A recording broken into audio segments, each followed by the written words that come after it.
Hello बच्चों, चलिए प्रश्न को समझते हैं। किसी विद्युत रोधी माध्यम का परावैद्युतांक के हो सकता है -3, 0.7, 6 हमें बताना है कि किसी विद्युत रोधी माध्यम का परावैद्युतांक इनमें से क्या हो सकता है। मुख्य अवधारणा में हम देख सकते हैं कि किसी Q1 आवेश और Q2 आवेश को r दूरी पर निर्वात में रखा गया है, तो उनके मध्य लगने वाला बल F बराबर होता है 1/4 pi epsilon not Q1 Q2 बटा r², जहाँ एप्सिलॉन नॉट निर्वात की विद्युतशीलता है। अब यदि इसे किसी माध्यम में रख दिया जाता है तो Q1 Q2 को r दूरी पर ही किसी माध्यम में रख देते हैं, जिसकी आपेक्षिक विद्युतशीलता ER या उसका परावैद्युतांक K। आपेक्षिक विद्युतशीलता का मतलब है कि निर्वात के सापेक्ष वह माध्यम किसी विद्युत बल को कितना एक्टिव करता है या कितना सक्रिय बनाता है। तो इसके लिए हम लिख सकते हैं कि यह होता है कि माध्यम की, तो यहाँ पर हमें माध्यम रख दिया है तो माध्यम की विद्युतशीलता निकालेंगे हम। माध्यम की विद्युतशीलता हो जाती है एप्सिलॉन बराबर एप्सिलॉन नॉट गुणा आपेक्षिक विद्युत निर्वात के सापेक्ष आपेक्षिक विद्युतशीलता या उसका परावैद्युतांक, या हम लिख सकते हैं E एप्सिलॉन नॉट गुणा K, जो कि माध्यम का परावैद्युतांक भी कहलाती है निर्वात के सापेक्ष आपेक्षिक विद्युतशीलता। तो इन दोनों के मध्य लगने वाला बल हो जाएगा F डैश बराबर 1/4 पाई एप्सिलॉन नॉट गुणा K Q1 Q2 बटा r²।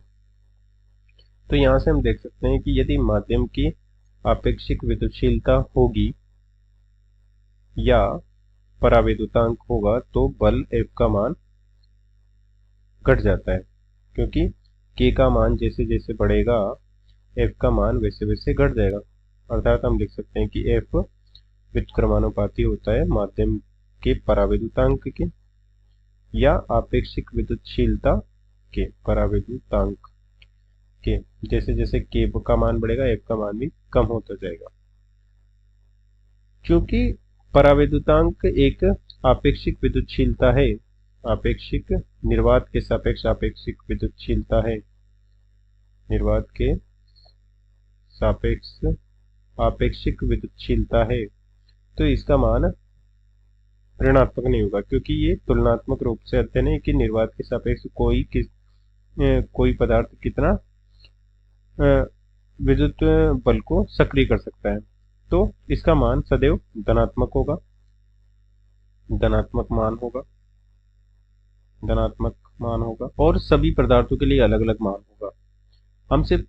प्रश्न में हमसे पूछा है कि विद्युत रोधी माध्यम के लिए परावैद्युतांक का मान क्या हो सकता है। तथा हम देख सकते हैं कि परावैद्युतांक या आपेक्षिक विद्युतशीलता, परावैद्युतांक या आपेक्षिक विद्युतशीलता ER बराबर होगी निर्वात के सापेक्ष आपेक्षिक निर्वात के सापेक्ष माध्यम की विद्युतशीलता, अर्थात ER बराबर होगा E बटे एप्सिलॉन नॉट। तो हम देख सकते हैं कि निर्वात के सापेक्ष विद्युतशीलता क्या होगी, एप्सिलॉन नॉट बटे एप्सिलॉन नॉट, या हम इसे इस प्रकार से लिख सकते हैं कि ER निर्वात के लिए ER जो कि होगी एप्सिलॉन नॉट बटे एप्सिलॉन नॉट, क्योंकि माध्यम की विद्युतशीलता भी एप्सिलॉन नॉट है तथा निर्वात के सापेक्ष हम ज्ञात करेंगे तो ये हो जाएगी 1। या किसी माध्यम के सापेक्ष विद्युतशीलता क्या होगी, 1। तो हम देख सकते हैं कि निर्वात के सापेक्ष किसी की भी विद्युतशीलता 1 है और किसी की भी आपेक्षिक विद्युतशीलता का मान सदैव 1 से ज्यादा होता है। अर्थात हम लिख सकते हैं कि आपेक्षिक विद्युतशीलता का मान ER का मान 1 से ज्यादा या 1 के बराबर होता है। 1 से ज्यादा या 1 के बराबर होता है, जो कि निर्वात के लिए है तथा उससे मान बढ़ता जाता है। अब चलिए प्रश्न के विकल्पों को देखते हैं कि हमें दिया गया है -3। तो हमने देखा है कि आपेक्षिक विद्युतशीलता सदैव धनात्मक होती है, तो यह विकल्प नहीं होगा। और हमने देखा है कि निर्वात के सापेक्ष विद्युतशीलता 1 होती है और बाद में सभी माध्यमों की निर्वात की सापेक्ष विद्युतशीलता का मान सदैव 1 से ज्यादा होता है, तो 0 भी नहीं होगा और 0.7 भी नहीं होगा। अतः विकल्प डी प्रश्न का सही विकल्प होगा। अतः दिए गए प्रश्न को हमने हल कर दिया है। आशा करते हैं आपको समझ में आया होगा। धन्यवाद।